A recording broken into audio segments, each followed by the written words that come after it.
سورہ توبہ آیت 50 تا 63۔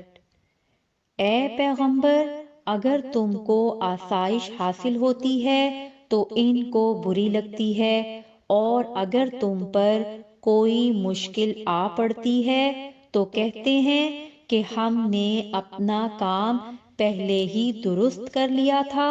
اور خوشیاں مناتے لوٹ جاتے ہیں۔ کہہ دو کہ ہم کو کوئی مصیبت نہیں پہنچ سکتی بجز اس کے جو اللہ نے ہمارے لیے لکھ دی ہو،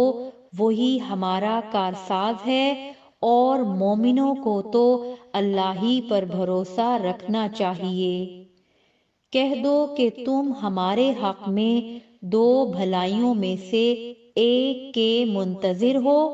اور ہم تمہارے حق میں اس بات کے منتظر ہیں کہ اللہ یا تو اپنے پاس سے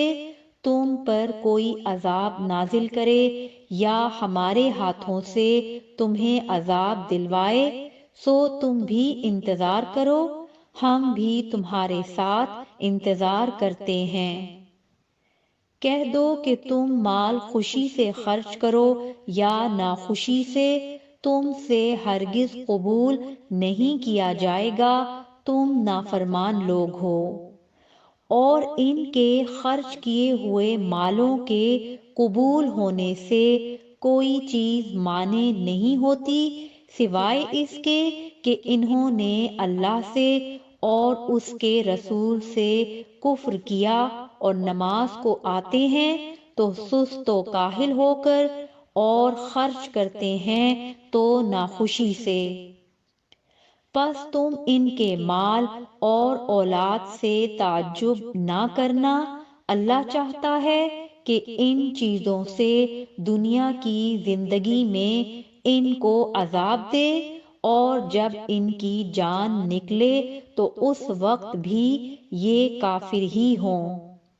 اور اللہ کی قسمیں کھاتے ہیں کہ وہ تم ہی میں سے ہیں، حالانکہ وہ تم میں سے نہیں ہیں، اصل یہ ہے کہ وہ ڈرپوک لوگ ہیں۔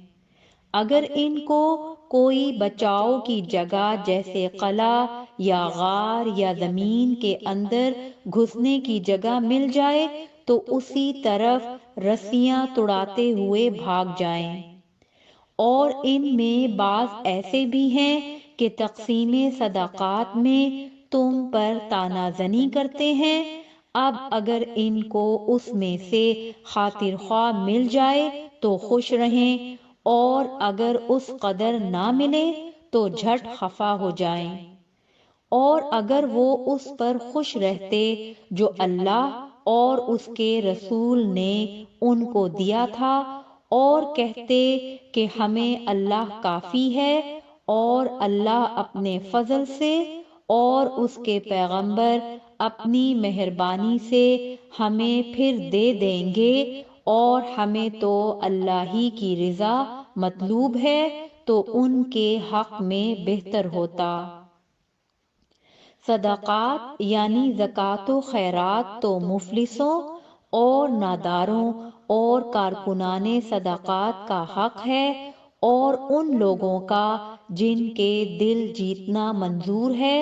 اور غلاموں کے آزاد کرانے میں، اور قرض داروں کے قرض ادا کرنے میں، اور اللہ کی راہ میں، اور مسافروں کی مدد میں بھی یہ مال خرچ کرنا چاہیے۔ یہ مصارف اللہ کی طرف سے مقرر کر دیے گئے ہیں، اور اللہ جاننے والا ہے، حکمت والا ہے۔ اور ان میں بعض ایسے ہیں جو پیغمبر کو ایذا دیتے ہیں اور کہتے ہیں کہ یہ شخص نرا کان ہے۔ ان سے کہہ دو کہ وہ کان ہے تو تمہاری بھلائی کے لیے، وہ اللہ کا اور مومنوں کی بات کا یقین رکھتا ہے، اور جو لوگ تم میں ایمان لائے ہیں ان کے لیے رحمت ہے، اور جو لوگ اللہ کے رسول کو رنج پہنچاتے ہیں ان کے لیے عذاب علیم تیار ہے۔ مومنوں، یہ لوگ تمہارے سامنے اللہ کی قسمیں کھاتے ہیں تاکہ تم کو خوش کر دے، حالانکہ اگر یہ دل سے مومن ہوتے تو اللہ اور اس کے پیغمبر اس بات کے زیادہ حقدار ہیں کہ یہ انہیں خوش کریں۔